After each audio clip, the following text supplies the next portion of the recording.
Well, it's time to venture back to the land of Oz. Just don't forget to bring your green shirts, like always.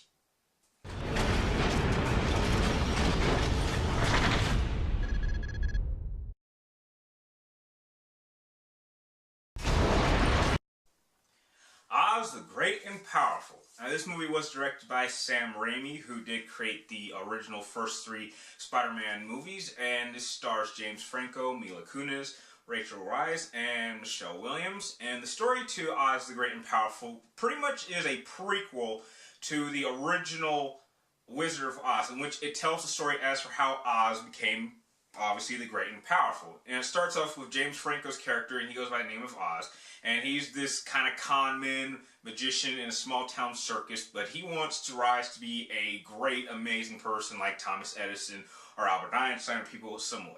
So he gets in this balloon after being chased by a really pissed off guy and finds his way to Oz. When he gets to Oz, he hears that there's this prophecy that a sorcerer or wizard by the name of Oz, which has the same name as their land, will come, save the people from the Wicked Witch, and make everything all good and dandy. However, when he gets there and he has to do a number of trials in order to gain all the power in the kingdom, he has to kill the Wicked Witch, and that's really all I'm going to say in terms of story that you need to know going in.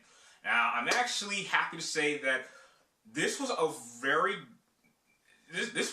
interesting film because I wasn't expecting much. Now, there's a lot of things in this movie that worked and only a few things that, just kind of bothered me. Now, the first great thing about it is I absolutely like Sam Raimi's visual style. It's definitely very colorful, which, you think it's going to be extremely all kiddie, but there's definitely times in the movies where it definitely goes into a dark tone, which was something I was hoping they would have a dark tone moment, and it's certainly in here. Another thing that really worked was the CGI, little sidekick characters. A monkey in particular, and he's actually pretty funny, and there's a little scene where, James Franco says, "Oh, you want like a banana?" And the monkey says, "Oh, you think, just because I'm a monkey, you think I like bananas? Well, that's such a major stereotype. Oh, you don't like bananas?" It's like, well, of course I like bananas. I'm a monkey. But and I have to state this right now. You guys know me. You know I'm a manly man. Now, look, I like decapitating heads and seeing human mutilations and even ripping out spinal cords as much as the next person. But there's this one little China dog character. Her story is so heart-melting. It was so hard not to cry. Please do not think any less of me. I haven't cried almost as much since seeing the death of Dobby in Harry Potter, The Deathly Hallows Part 1. I'm not ashamed to say I did lose. It was just so hard not to cry. And she clearly was just a clear sign of just childlike innocence in a dangerous situation.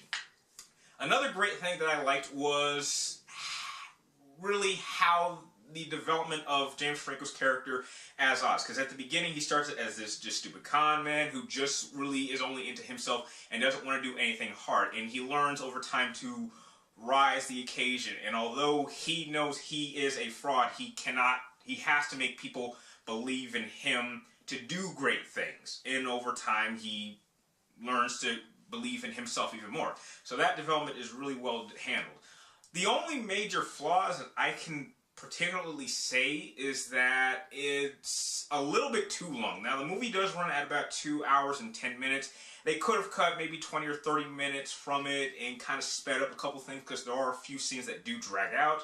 And one particular character, I believe, was the wrong person to cast for this particular character. And I'm not going to say who, but when this person makes the transformation into another iconic character in the Wizard of Oz franchise, it didn't work for me. It really stood out, and it's just misplaced and just handled not very well.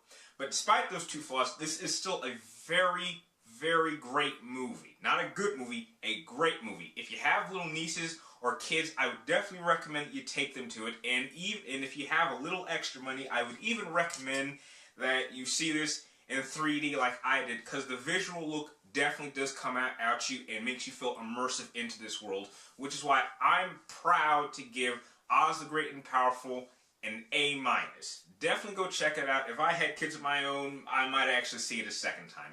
If you like this movie review, please like, comment down below, and please subscribe to keep track of my future movie and video game reviews. And like always, thank you guys for watching, and I'll see you next time.